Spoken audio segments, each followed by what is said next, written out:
back to my channel. For today's video, we are going to discuss about star.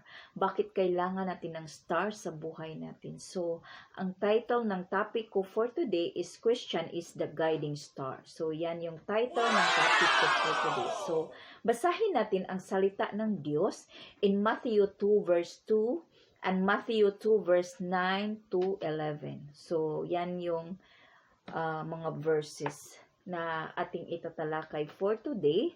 So, just keep on watching.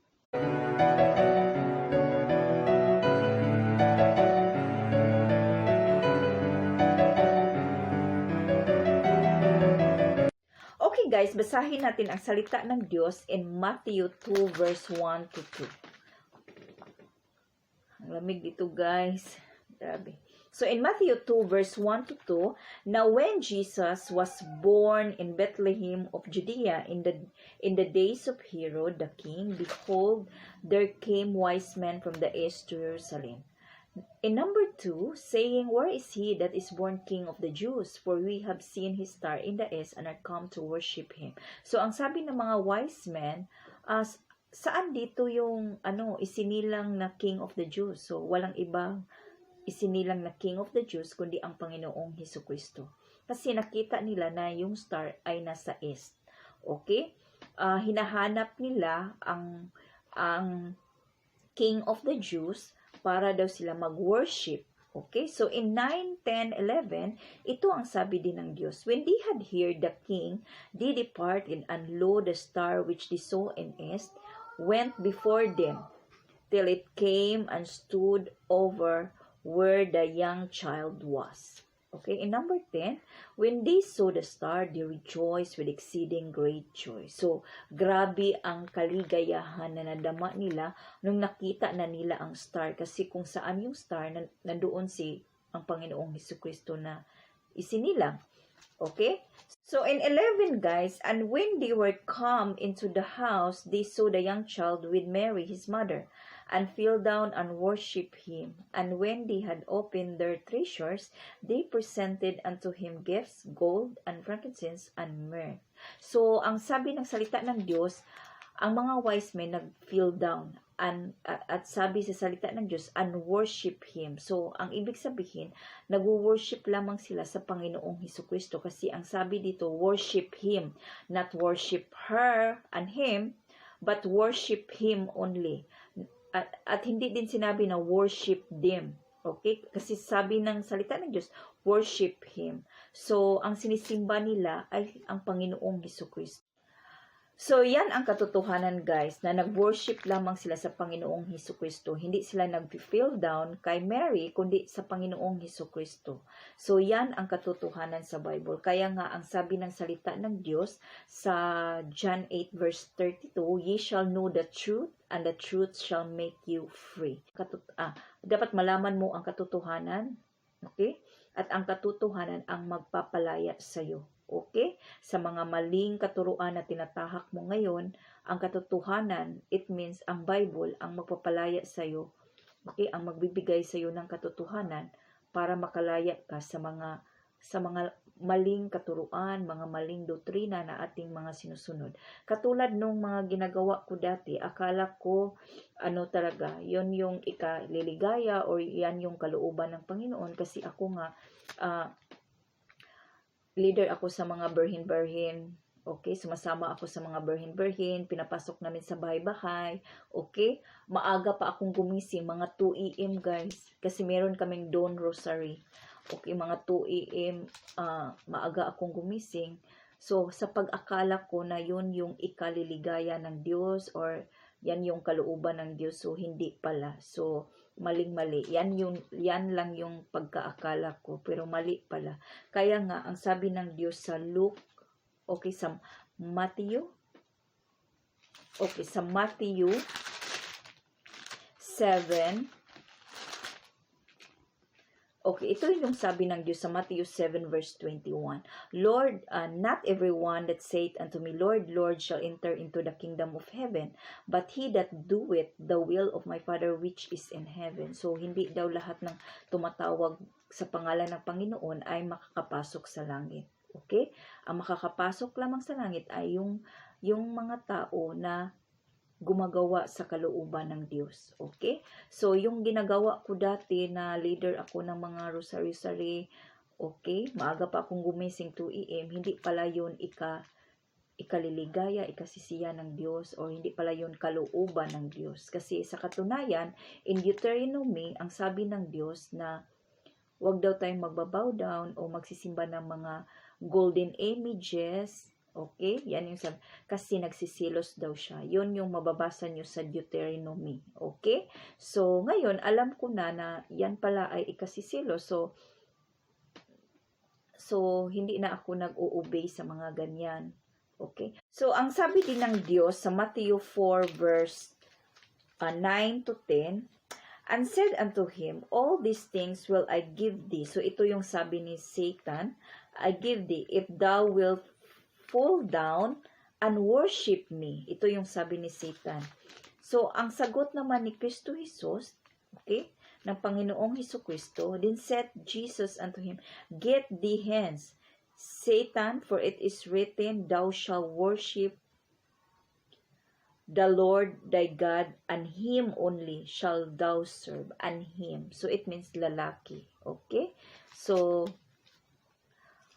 magsisimba lamang tayo sa Panginoon. Okay? Magsisimba lamang tayo sa Panginoong Hesukristo.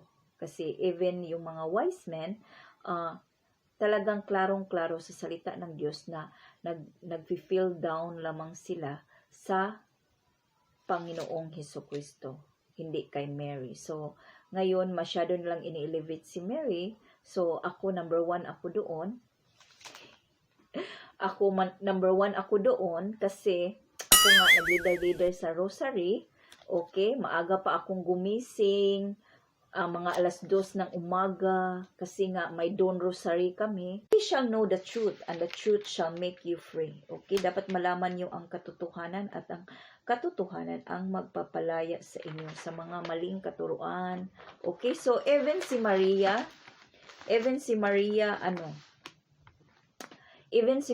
na kinikilala niya na ang Panginoong Hesukristo ay kanyang Diyos na tagapagligtas. Okay? So, in Luke 1 verse 46-47, sahin natin guys.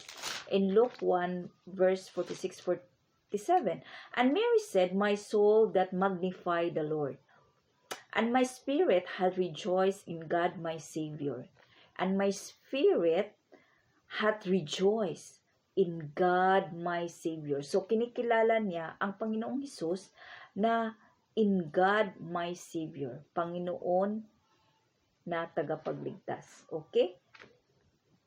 So, kaya nga sa next video ko guys, abangan nyo, pag-uusapan natin ang tungkol, pag-uusapan natin si Mary. Okay? So now, alam nyo na ang katotohanan na nag-worship lamang sila sa Panginoong Hesukristo. So, hindi ibig sabihin na kung ano yung mga names dito na nakasulat, ano yung mga names na nakasulat dito sa Bible, ay dapat nating i-worship. Hindi. Okay? So, dapat nating basahin ang salita ng Diyos. So, yun ang sinasabi ng Diyos na, you shall know the truth, and the truth shall make you free. Okay? So, saliksikin natin ang salita ng Diyos. Kaya nga ang sabi ng Diyos sa Isaiah 34 verse 16, seek ye out of the book of the Lord and read. So, basahin talaga natin, saliksikin natin ang salita ng Diyos para malalaman talaga natin kung ano talaga ang mga information, okay? Mga information na ano yung mga katotohanan na mga information. Okay, so katulad lang yan kung may boyfriend ka, may girlfriend ka, napapansin mo na may palaging tumatawag sa boyfriend mo, may palaging tumatawag sa girlfriend mo. So talagang ang gawin mo, saliksikin mo, i-search mo sa FB, sino ba yung mga tao na yan? Sino ba yung mga So, katulad rin yan sa Bible, okay? Kung may narinig ka na, may narinig ako kay Irene na tungkol sa salvation, tungkol sa Panginoong Hesukristo, gaano ba yan katotoo? So, ang gagawin mo, magsaliksik ka. Kung saan ka magsaliksik, hindi ka naman magsaliksik sa Facebook. Okay? Of course, magsaliksik ka sa Bible. Kung gaano katotoo yung mga sinasabi, sinishare ko o yung mga napagkinggan mo sa iba. Okay? So, hindi lang ako ang nagsishare. Marami nang nagsishare ngayon, guys. So, balikan natin, guys, ang tungkol sa guiding star. Okay? Yung guiding star or yung star ang nag-guide sa mga wise men para matuntun o malid sila sa Panginoong Hesukristo. Kasi gusto nga ng wise men na matuntun nila kung saan ang Panginoong Hesukristo isinilang. Kasi ang sabi nila, mag-worship sila sa Panginoon. Okay? So, sa buhay ko, okay, testimony na to guys, sa buhay ko, may guiding star ding naglilid sa akin sa Panginoon. Okay? So, testimony na to guys, alam ko na testimony ko na to sa mga past video ko, kung para makita nyo agad yung video na yon, ilagay ko yan sa description box para makita nyo agad yung testimony ko before. Okay? Yung past video ko before about sa testimony ko. Okay? Nauubo na ako. So guys, testimony to guys kung paano ko na-meet yung guiding star. Okay? So, nung time na yon may problema ako, ang pamilya ko may problema kasi nga malubha ang sakit ng papa ko. Parang mamamatay na siya kasi nga may palaging mag-report sa akin yung kapitbahay namin. Sabi niya sa akin, Irene, yung papa mo hinahanap na kayo. So kinakabahan ako kasi 'di ba pag ang tao may hinahanap na, ang ibig sabihin parang mamamatay na talaga siya. So nagpray ako sa Panginoon. Sabi ko sa Panginoon, Lord, hindi niyo ba alam na parang mamamatay na yata yung papa ko? Yung ganon. Saan ka na ba ngayon? Bakit hindi ko na-feel na nandyan ka? Parang bakit ang tahimik mo? Yung ganun. Parang empty talaga na hindi ko narinig. O kahit hangin man lang. Or kahit mensahe ng Diyos dito sa Bible, hindi ko nakita yung response ng Diyos. Okay? Hindi ko narinig, hindi ko nakita ang response ng Diyos. So, sa kalauna nang palagi akong nagpipray, nagsusumbong ako sa Kanya, na ganito ang nangyari sa papa ko, ganon. Sa kalauna, nag-respond siya. May nabasa ako sa Kanyang salita, Isaiah 64 verse. Okay guys, ito ang sabi ng Diyos sa Isaiah 64 verse 8. But now, O Lord, Thou art our Father, we are the clay, and Thou art Potter, and we all are the work of Thy hands. So, sa pagkaintindi ko na lahat ng ang ating buhay ay nasa kamay ng Diyos. Pwede. Nasa Diyos yon kung babawiin ka ba or hindi. Okay? So, ang ibig sabihin, kontrolado lahat ng Diyos, ang lahat ng bagay. Kahit buhay mo, okay, nasa Kanya yun. Okay, so ang ginawa ko, nag-pray ako. Sabi ko, Lord, nabasa ko po sa salita nyo na ito yung sinabi nyo, blah, blah, blah, blah. So, okay lang ba na ang pray ko na pagalingin nyo po yung papa ko, bigyan nyo pa po siya ng mataas na life, ganon. So, to make the story short, gumaling yung papa ko. So, ngayon, nag-pray na naman ako sa Diyos, Lord, gusto ko magpasalamat sa iyo, pero kaya lang wala akong church. Okay lang ba na humingi ng totoong church, totoong religion, para every Sunday doon na ako magsisimba? Ganon. Gusto ko yung church na matatamaan talaga ako. Yung ganon. So, meron akong church dati, pero hindi katulad doon sa Manila na pag magsimba ako, matatamaan ako sa preaching. Yung ganon ang gusto ko. Pero nung nandoon na ako sa Mindanao, wala akong mahanap na church na kagaya doon sa Manila. So now, nagpray nga ako ng church or religion. So in the next day, sa work, may nag-invite sa akin. Okay? So it means may guiding star na nag-invite sa akin. Okay? Yun na, hinahanap ko ang Diyos. So talagang ang sabi ng Diyos sa, mababasa natin yan sa Jeremiah 29. So, ang sabi ng Diyos guys, in Jeremiah 29 verse 13, and ye shall seek me and find me when ye shall search for me with all your heart. So, ang ibig sabihin guys na kung magsaliksik ka sa Panginoon ng buong pusong pagsaliksik, makikita mo talaga siya. Okay? Sabi niya, and ye shall seek me and find me when ye shall search for me with all your heart. Yung hinahanap mo talaga siya ng seriously, na hinahanap mo talaga ang Diyos. Gusto mong masumpungan ang Diyos, makikita mo siya. Okay? So, yun nga, at that time sa work, na-meet ko yung guiding star sa buhay ko. So, yun, nag-usap kami, sinisharean niya ako sa Word of God. So, sa kalaunan, ang sabi niya sa akin, pwede ba kitang imbitahin sa church namin? So, wala akong ibang sinasabi, kundi yes. Kasi, naghanap nga ako ng church. So, dinala niya ako sa church.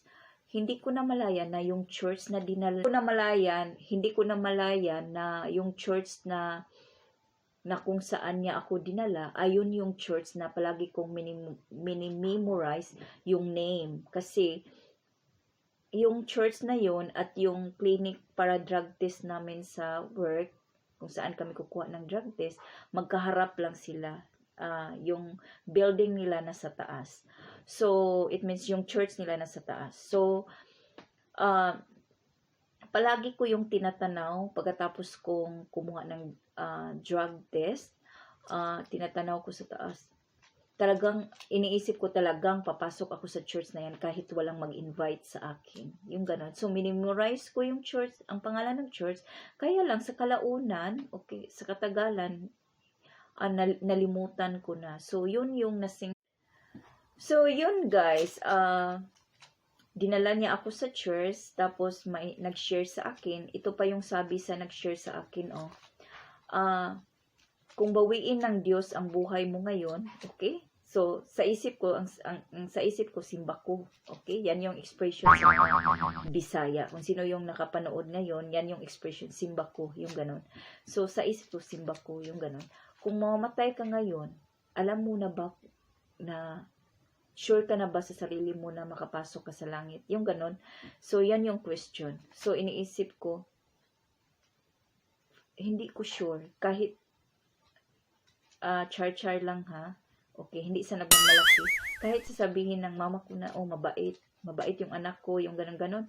Hindi ko pa rin sure na, or garantiya, or wala akong assurance na makapasok ba talaga ako sa langit. So, ang sinabi ko sa kanya, no, hindi ko sure na makapasok talaga ako sa langit. So, nag-share siya sa akin kung paano ang tao maliligtas kahit buhay pa ang tao, pwede pala na ang tao makasure na sa langit pupunta. Okay, kahit buhay ka pa, pwede kang makasure na sa langit ka pupunta. So, nag-share siya sa akin paano ka makasure na kung paano ka makasure sa iyong kaligtasan. Okay, paano ka makasure na sa langit kang mapupunta. Okay? Kahit buhay ka pa. Okay? So, sinishare niya sa akin yung ganun-ganon. So, sa kalaunan, tinanggap ko si Kristo Jesus bilang aking tagapagligtas. So, yun ang istorya about sa aking guiding star. Ang guiding star na nag-guide sa akin doon, walang iba kundi si Kuya Percy Tabanas. Okay? So, maimot-imot na naman ako nito. So, yun guys, ang aking testimony kung paano ko natagpuan ang Diyos. Okay? Sana meron din kayong testimony guys na ma-share sa lahat ng tao kung paano nyo natagpuan ang Diyos sa buhay. So, at that time guys, ang nafe-feel ko, happy ako na na-meet ko ang church na yun kasi nalalaman ko doon kung paano ang tao maligtas, na pwede pala ang tao maligtas kahit buhay pa. Okay? Pwede pala ang tao makasure na kahit buhay ka pa, pwede ka na makasure na sa langit ka pupunta. Okay, so, I'm so happy talaga na nagiging part ako sa church na yun. Na-meet ko yung church na yun. Para na rin akong wise man sa Bible na nung nakita nila ang star, kung saan doon isinilang ang Panginoong Hesukristo, ang sabi sa Matthew 2 verse 10, When they saw the star, they rejoiced with exceeding great joy. So, grabe din ang kaligayahang nadama nila nung nakita nila ang star, nung nakita nila yung baby, ang Panginoong Hesukristo. Okay? Okay guys, pag-uusapan natin yung Christmas kasi tradisyon na talaga nating mga tao na mag-celebrate talaga ng Christmas. Okay? Mag-celebrate tayo ng Christmas to remember that merong Savior na isinilang. Okay? Walang iba kundi ang Panginoong Hesukristo. Yan nga yung sinasabi sa Matthew 1 verse 21. Ito ang sabi ng Diyos. And she shall bring forth a son, and thou shalt call his name Jesus, for he shall save his people from their sins. Okay? Para magligtas sa mga kasalanan sa tao. Okay? So, to remember, kaya mag-celebrate tayo ng Christmas, okay? To remember na may Panginoon talagang isinilang. Yun yung totoo, na may Panginoong isinilang. Pero about December 25, hindi sinabi sa Bible na December 25 talaga isinilang ang Panginoong Hesukristo. Ang totoo lang is may isinilang na tagapagligtas sa atin, sa ating mga kasalanan. Okay? So, yan ang totoo. Ang masaklap ngayon guys, year after year, we are always celebrating this celebration, pero marami pa ring tao ang hindi nila alam ang kaligtasan. Okay? Hindi nila alam kung ano ang kahulugan or ano ang dala ng Panginoong Hesukristo. Ang dala ng Panginoong Hesukristo ay kaligtasan. Okay? Kaya nga tinatawag siya na Jesus in Matthew 1 verse 21 kasi siya ang magliligtas sa ating mga kasalanan. Okay? So, ang dala niya ay kaligtasan. So, ang Diyos, ibinigay niya ang kanyang anak dito sa mundo para magligtas sa atin. So, ang dala niya ay kaligtasan. So, kaya nga, ito yung araw ng pagbibigay kasi sa katunayan, so, ang totoo is ang Diyos ang unang nagbigay sa atin. Ibinigay niya ang kanyang kaiisang anak o ang kanyang bugtong anak na Panginoong Hesukristo. Okay? Para magligtas sa atin sa impyerno. Okay? Kung ikaw ay binigyan ng regalo, ano ang gagawin mo? Halimbawa, ang Diyos nagbigay sa iyo ng regalo. Ibinigay niya ang kanyang bugtong anak para magsilbing regalo para sa iyo. Para magsilbing tagapagligtas sa iyo. Ano ang gagawin mo sa kanyang anak?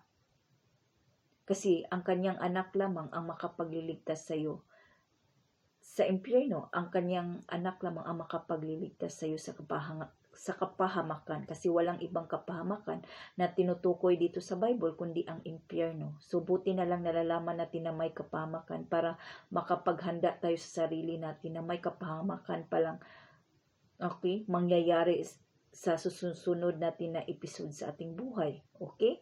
So, buti na lang na may Bible. So, ano ang gagawin mo kung ibinigay ng Diyos ang kanyang anak sa iyo bilang tagapagligtas sa iyo? Bali, yan yung regalo para sa iyo. Kasi sa lahat ng regalo na okay? Sa lahat ng mga regalo na pinaka-importanting matanggap natin ay yung regalo na bigay ng Diyos. Walang iba kundi ang Panginoong Hesukristo. Okay? So, nasa sayo kung tanggapin mo ba o hindi. Pero, ang masaklap ngayon, imbes na tatanggapin, marami ang nagre-reject sa Panginoon. Okay? So, I hope guys, ma-realize natin kung ano ang dapat pahalagahan. Okay? Kasi lahat ng bagay dito sa mundo ay lilipas. Hindi ito madadala natin. Okay? Hindi ito madadala natin. Gaano man tayo kayaman, hindi yan ang assurance na yan ang makapagliligtas sa atin. Gaano man tayo kabait, hindi din yan assurance na yan ang makapagliligtas natin sa impyerno. Okay? So, walang ibang makapagliligtas kundi ang Panginoong Hesukristo. Siya lamang ang ibinigay dito sa mundo. Okay? Walang ibang tagapagligtas. Isa lang ang tagapagligtas. Hindi ang religion, hindi yung attitude mo ang makapagliligtas, ang kabaitan mo ang makapagliligtas, isa lamang ang makapagliligtas, kundi ang Panginoong Hesukristo. So in John 14 verse 6, I am the way, the truth, and the life. No man cometh unto the Father but by me. So this is the time, guys, na magbulay-bulay tayo, na especially ngayon na kailangan talaga natin ang kaligtasan kasi halimbawa na nag-COVID-19 na, 'di ba? Marami ang namamatay. Hindi natin alam yung mga namamatay ay sure sila sa kanilang kaligtasan. Okay? So kaya ngayon, guys, ang preparation o ang paghahanda, hindi na natin ipabubukas kasi hindi natin alam kailan tayo mamamatay. Hanggang dito lang tayo, guys. Thank you so much, guys, for watching. If you like this video, please continue to like, share, and comment below. And please don't forget to subscribe my channel, Irene's Journal. So, salamat sa mga nag-subscribe, nag-comment, nagla-like sa mga videos ko. Thank you so much, guys. At sa mga friends ko sa Facebook, thank you so much sa mga support nyo, guys. Thank you so much.